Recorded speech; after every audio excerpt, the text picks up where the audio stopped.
धर्म परिवर्तन करने के इरादे से किसी व्यक्ति को उसके जीवन या संपत्ति के लिए भय में डालता है, हमला करता है या बल का प्रयोग करता है या विवाह करता है या विवाह करने का वादा करता है या इसके लिए प्रेरित करता है या षड्यंत्र करता है या किसी नाबालिग महिला या व्यक्ति को पहला फुसलाकर या अन्यथा बेचकर उसका अवैध व्यापार करता है या इस संबंध में उकसाता है, प्रयास करता है या षड्यंत्र करता है, उसे कम से कम। हालेलुया। जेम्स के प्रियो, एक निराश करने वाली वीडियो यूपी से निकलकर सामने आई है, जहां धर्मांतरण को लेकर यूपी के अंदर जो भी कानून थे उसे संशोधित किया गया है, मॉडिफाइड किया गया है, जिसमें सजा और जुर्माना पहले से अधिक बढ़ा दिया गया है। अब आप इस स्क्रीनशॉट को पढ़िए, जहाँ लिखा है, अगर कोई भी धर्म परिवर्तन के उद्देश्य से किसी को धमकाता है, हमला करता है, शादी करता है या करने का वादा करता है या इसके लिए साजिश करता है, महिला, नाबालिग या किसी की भी तस्करी करता है, तो 20 साल की सजा या आजीवन जेल होगी और 5 लाख तक का जुर्माना भी लगेगा। ये पहले क्या था, जैसे नीचे लिखा है, ऐसे अपराध के लिए अधिकतम 10 साल की सजा और 50,000 रुपए के जुर्माने का प्रावधान था। एक और स्क्रीनशॉट आप पढ़िए, यहाँ लिखा है, अब धर्म परिवर्तन के मामले में अब कोई भी व्यक्ति FIR दर्ज करवा सकता है या पुलिस से शिकायत कर सकता है। ये पहले क्या था, पहले कानून में केवल पीड़ित व्यक्ति, उसके माता पिता, भाई बहन या परिवार से जुड़ा व्यक्ति FIR दर्ज करवा सकता है। जैसे आपने पढ़ा कि अब कोई भी शिकायत या FIR दर्ज करवा सकता है। ये कितना नाइंसाफी है मसीहियों के प्रति। प्रियो, एक और स्क्रीनशॉट आप पढ़िए, जहाँ लिखा है, नाबालिग, विकलांग, मानसिक रूप से कमजोर व्यक्ति, महिला, दलित या आदिवासियों से जुड़े धर्म परिवर्तन के मामले में 5 से 14 साल तक का सजा और 1 लाख का जुर्माना भी लग सकता है। इसमें पहले क्या था, पहले इन मामलों में 25,000 रुपए का जुर्माने के साथ 3 से 10 साल की सजा का प्रावधान था। आप कह सकते हैं प्रियो कि मसीहियों को लेकर शिकंजा कसा जा रहा है कि अगर धर्म परिवर्तन किया गया तो ये सारे जो नियम बदले गए हैं वे लागू होंगे। प्रियो, एक पास्टर यूपी के हैं जिन्होंने एक वॉइस नोट शेयर किया है, जिसमें उन्होंने क्या कहा, आप इसको सुनिए।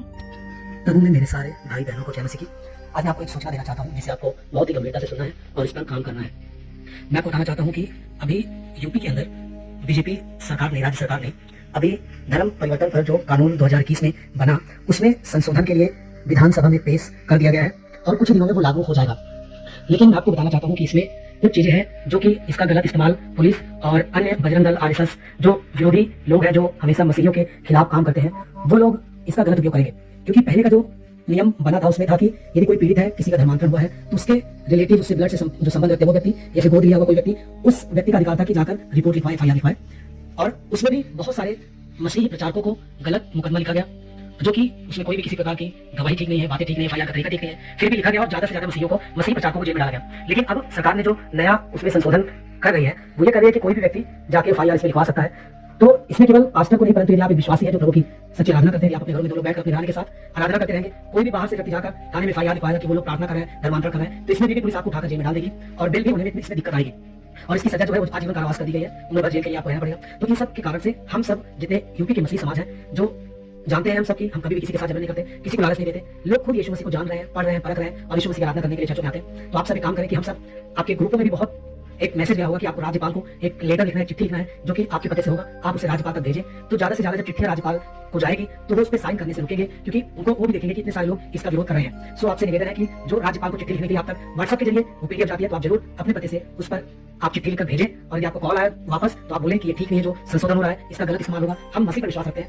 हमें कोई डिस्टर्ब ना करे, हमारे अधिकार का उल्लंघन, अधिकार को छीना ना जाए, इस कारण से हम इस बिल का विरोध करते हैं। प्रभु आप सबको आशीष दे। ये समय आपके खड़े होने का, यदि आज आप खड़े नहीं होंगे तो आप पछताएंगे, तो आप सब खड़े हो, परमेश्वर के साथ है, हम सब मिलकर इस बिल को लागू नहीं होने देंगे, इसका विरोध करेंगे। सबको जय मसीह। हालेलुया। जैसा आपने वीडियो देखा और ऑडियो को सुना, जिस प्रकार पास्टर जी ने बताया कि पहले क्या नियम थे, जो संशोधन थे उसे बदला है, जिसमें जो सेवक है उन पर कड़ी नजर रखी जा रही है। और उन्होंने कहा कि जो राज्यपाल है उनको लेटर लिखकर भेजें, क्योंकि उन्होंने जो भी वीडियो में कहा उस लेटर पर लिखकर आप उस राज्यपाल को भेजें, क्योंकि ये बेहद जरूरी है। वरना कोई भी ऐसे झूठे FIR दर्ज कराकर जो सेवक परमेश्वर का दास सेवकाई कर रहा है, उनके लिए सरासर गलत होगा, क्योंकि धर्म परिवर्तन जैसी चीजें होती ही नहीं हैं, जिससे लेकर ये इतना बड़ा मुद्दा बनाकर रखे हैं। प्रियो, झूठे आरोप FIR दर्ज कराकर किसी भी निर्दोष पास्टर पर इतनी बड़ी कार्यवाही सही नहीं है। झूठे गवाह खड़े किए जाते हैं, क्योंकि ये जो कानून बदला गया है, हो सकता है इससे किसी को भी फंसाया जा सकता है। प्रियो, जैसा पास्टर जी ने कहा कि आप राज्यपाल को चिट्ठी भेजिए, अगर आप ये कर सकते हैं तो प्लीज करिएगा, क्योंकि यूपी के अंदर इस बदलाव से